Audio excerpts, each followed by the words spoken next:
The Chairman Governing Council, Edo State Polytechnic, Honorable Sam Abulime Obo, and Director, Dr. Arodoye Nusahare Liberty, on behalf of the council members, management, and staff of the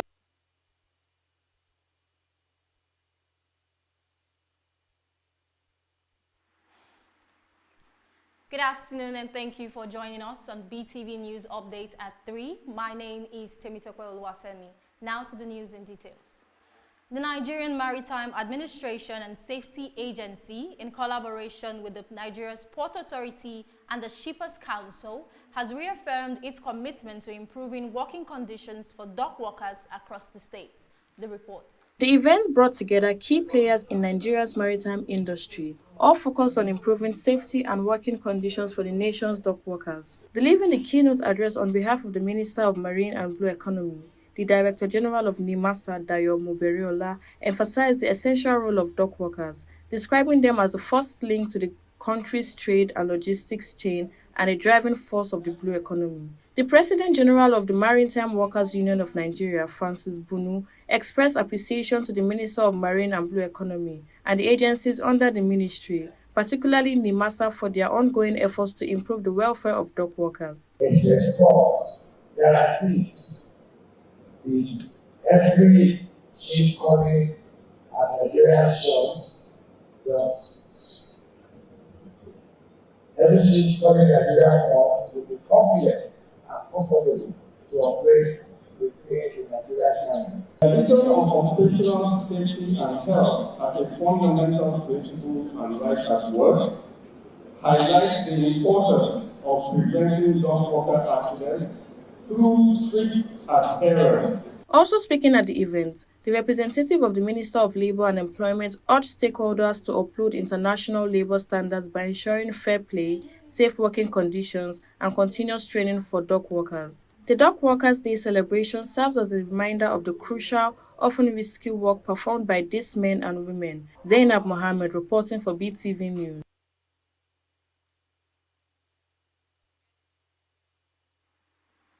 The Lagos State government has introduced a 25% subsidy on essential food items to provide relief to residents ahead of the festive season. The subsidized food will be available at the Lagos Fresh Food Hub in Mushin and 9 other designated locations across the state, offering staple items such as rice, beans, garri, and other essentials at reduced prices. Commissioner for Agriculture and Food Systems, Ms. Abisola Olusonya, announced the initiative during a press conference in Alausa.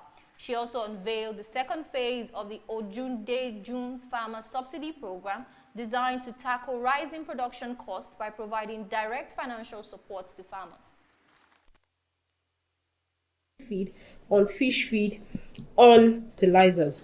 Also, we will continue with our extension services by the agency again, LSADA, Lagos State Agri Development Authority, and also we'll be engaging with kick off before the end of this month of November across 10 locations statewide.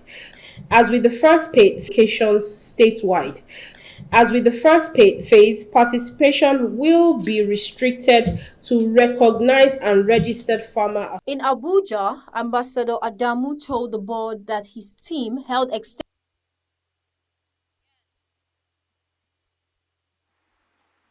The People's Democratic Party National Convention is approaching, and the opposition party is racing against time to resolve internal discords that threaten its unity and credibility. The PDP's Board of Trustees has received the report of its reconciliation. We have spoken to various segments of our party, our leaders, Governors Forum, and others, and we have now come up with our recommendation for a hitch-free convention.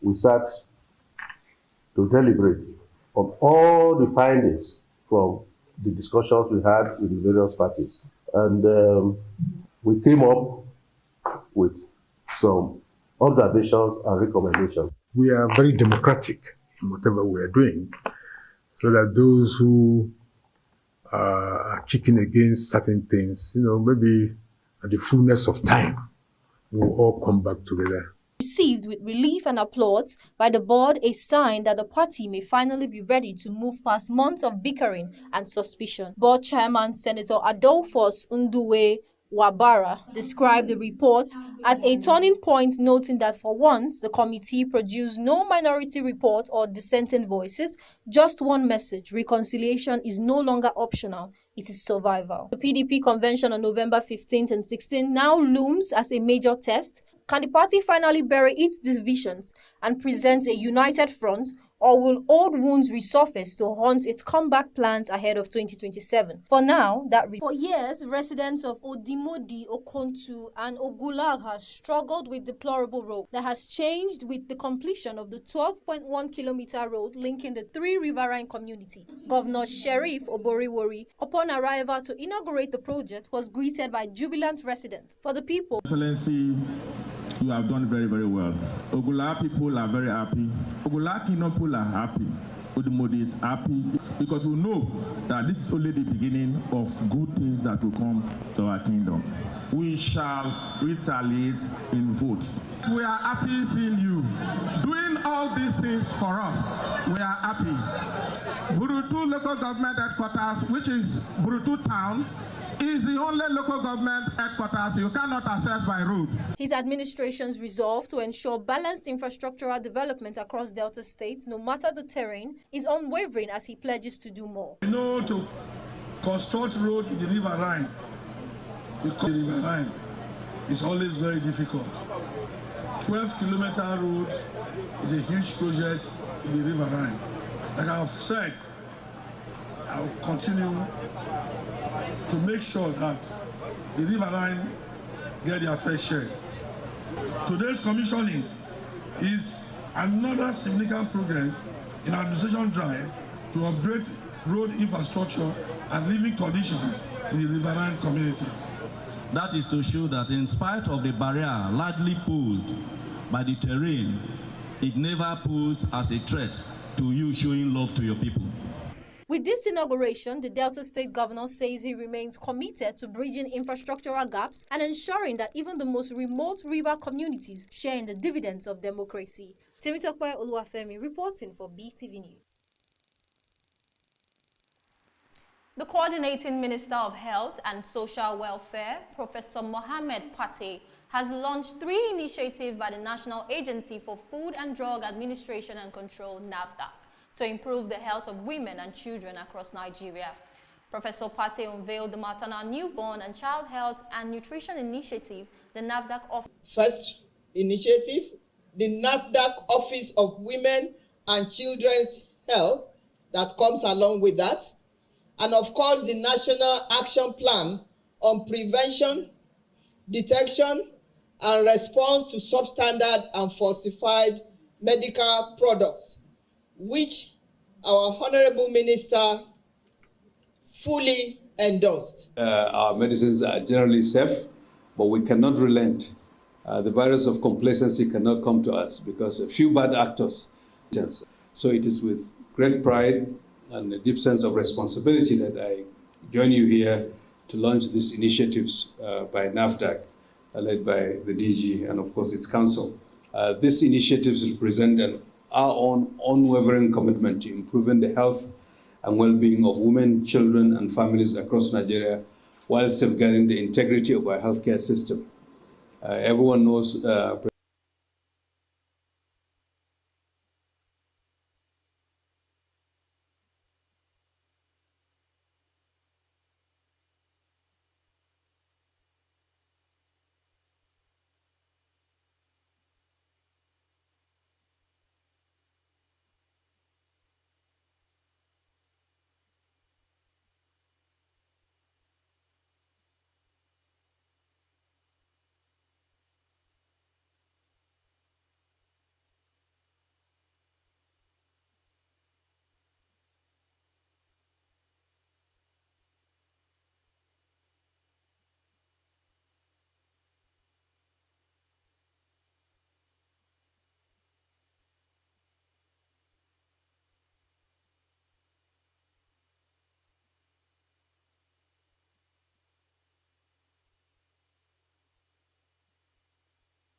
President Bola Tinubu has congratulated former Governor Ayodele Fayose on his birthday. President Tinubu described him as a dedicated public servant and a committed Democrat. He commended his career in public service, highlighting his dedication to the welfare of the people and his commitment to democratic governance. President Tinubu acknowledged that from Mr. Fayose's early political engagement to his 2 terms as governor, he consistently demonstrated leadership rooted in inclusivity, accessibility, and human-centered governance. He also recalled the former governor's contributions to the socio-economic development of Ekiti State and his ensuring influence on Nigeria's political landscape through principled and resilient leadership.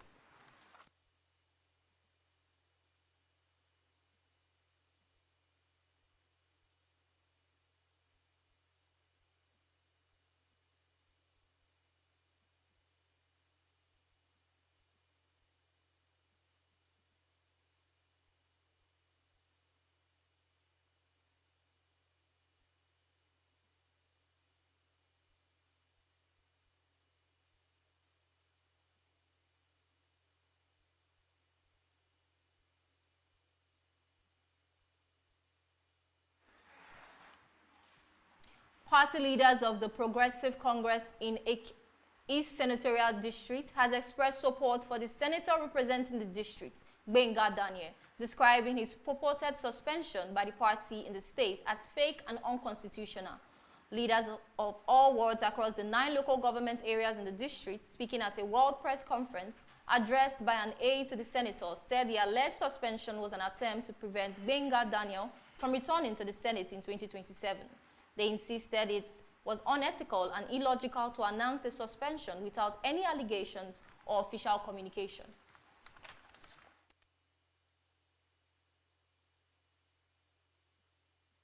Ward 12 in Shagamu local government and not Ward 4. So how can he be suspended in the ward where he's not even registered as a member? We are speaking to what you have all heard, that somebody worked against them. But we are talking of somebody with all state machineries. You have commissioners, you have special advisors, special assistants, senior special assistants. You have thousands of people in appointments on the boards. Yet, it is Otumba Gbenga that must serve as the crime baby, the whipping child, that was responsible for electoral fortunes and misfortunes.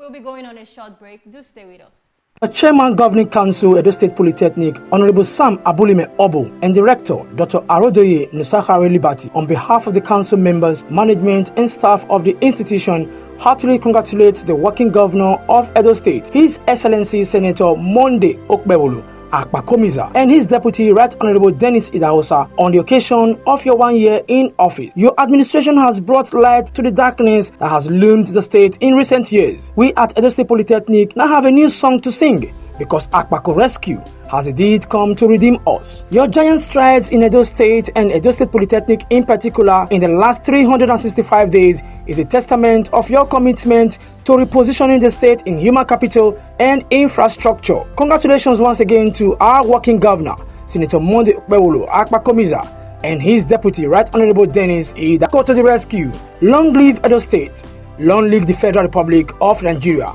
Hooray! It's 1 year of purposeful leadership and remarkable transformation under the dynamic governor of Edo State, His Excellency Distinguished Senator Monday Okpebolo. I, the APC State Woman Leader, Lady Betty Okwebo, warmly congratulate Your Excellency as you mark 1 remarkable year in office, a year that has brought renewed hope, tangible development, and meaningful progress to our beloved Edo State. In just 365 days, your administration has redefined governance through decisive action, touching and impacting every sector, from education to healthcare, agriculture, security, and transportation. Your Shine agenda continues to uplift communities and transform lives across Edo, well as reviving the new Edo Line transport service, a testament to your unwavering commitment to sustainable development and progress. Your humility, compassion, and dedication to service continue to inspire confidence and admiration among Edo people. On behalf of APC women in Edo State, I congratulate you, our dear governor, and pray for continued strength strength as you move Edo State forward. Signed, Lady Best Okwebo, APC Stateswoman Leader.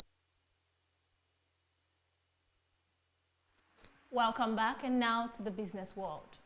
Beauty entrepreneur and founder of Mirror G Global Enterprise Limited, Pearl Obani, has emerged winner of the 10th edition of the Next Titan Nigeria, receiving a 40 million naira grand prize at the finale in Lagos. Obani outperformed other finalists after 10 weeks of business challenges and boardroom eliminations. The report. Her leadership and innovative contributions to building a sustainable beauty manufacturing ecosystem in Nigeria earned her the judges' top decision. She plans to channel the prize money into expanding Mirror G, which specializes in locally produced beauty products, formulation, training, and brand development for emerging entrepreneurs. The anniversary season themed Be Unconventional attracted thousands of applications nationwide,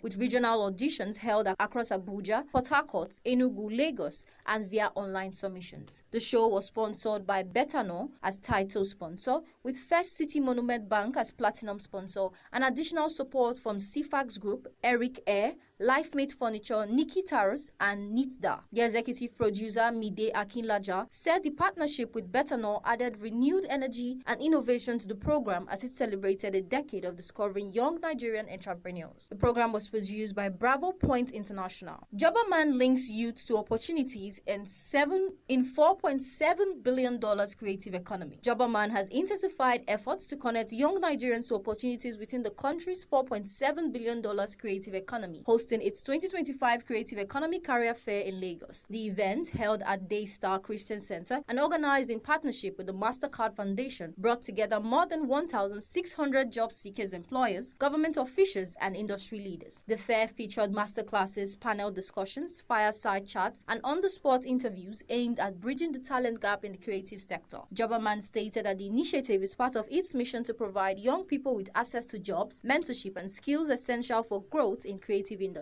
Speakers also underscored the importance of youth empowerment and global competitiveness, while Jobberman reaffirmed its commitment to connecting Nigerian youth with meaningful opportunities that can drive innovation and economic growth. Rwanda reaffirms economic cooperation with Nigeria. The government of Rwanda has restated its commitment to strengthen economic cooperation with Nigeria and expanding investment opportunities across key sectors. This reaffirmation was made during the investor stability and supportive business environment designed to attract Nigerian and African investors. He noted that increasing participation of Nigerian businesses in Rwanda's economy and urged deeper bilateral engagement. The LCCI reiterated its commitment to advancing cross-border trade and business-to-business partnerships, citing the 2024 Memorandum of Understanding signed with Rwanda's Private Sector Federation as a framework for ongoing collaboration. Tekmitokwe Oluwafemi reporting for BeeTv News.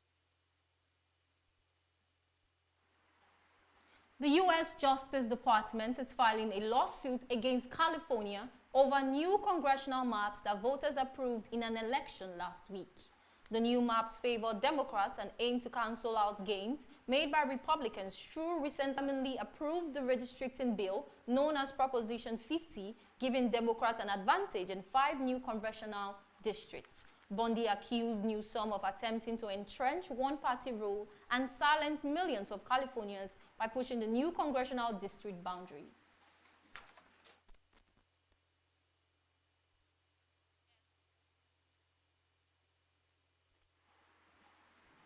And now to the entertainment world. New CCTV footage has resurfaced showing actress Peggy Ovry initiating a physical confrontation with fellow actor Taye Arimoro during the filming of a movie reportedly produced by Ovry's team. The report.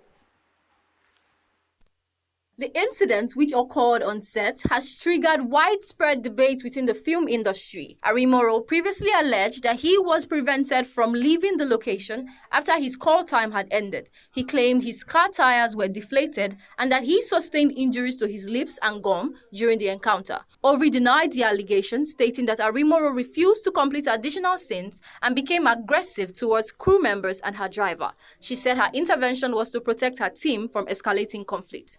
The CCTV footage circulating online shows Arimoro blocked by a vehicle while surrounded by Ovry and members of her team. It also captures Ovry approaching him aggressively, removing her wig and handing her phone to someone nearby before striking him. The release of the footage has prompted intense criticism from fans and industry observers who have called for an improved safety protocol, conflict management training, and stricter professional standards on film sets. Nigerian rapper Olamide has ignited widespread discussion in the global Afrobeat community after publicly naming mainstream culture. Olamide's statement has drawn significant attention due to his own stature as one of Nigeria's most influential music figures. As founder of YBNL and a key architect of the street hop movement, remains open to debate. An Australian man, Johnson Wen, has been charged in Singapore after jumping a barricade and grabbing actress Ariana Grande during the weekend for Good Asia Pacific premiere. Video footage from the event shows Wen pushing past photographers and rushing at Grande as she walked the yellow carpet with co-stars.